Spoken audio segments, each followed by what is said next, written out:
व्यक्तिमत्व हे प्रत्येकाचं वेगवेगळं असतं आणि त्या व्यक्तिमत्वावरूनच प्रत्येक व्यक्तीची ही ओळख होत असते.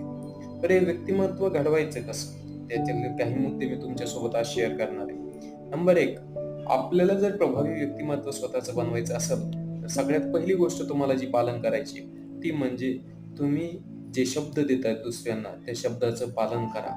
दुसरी, शब्द तेव्हाच द्या, तेव्हा परिस्थिती तुमच्या हातात असेल. जर परिस्थिती तुमच्या हातात नसेल, तर कुठल्याही व्यक्तीला कुठल्याही प्रकारचा शब्द किंवा आश्वासन देऊ नका. तिसरी, वेळेचा आदर करा. वेळ वेळेचा जर तुम्ही आदर केला, तर वेळ तुमचा आदर करेल हे लक्षात ठेवा. नाही तर वेळ निघून गेल्याच्या नंतर वेळेची किंमत ही आपल्याला कळत असते, हे लक्षात ठेवा. कुठलाही विचार करताना एक पेन आणि पेपर घ्या आणि तो तुमचा जो अमूल्य विचार आहे, तो कुठेही वाया न जाऊ देता एका पेपरवरती द्या. या 4 गोष्टी फॉलो करा. आपल्या व्यक्तित्वात नक्की तुम्हाला सकारात्मक बदल दिसेल.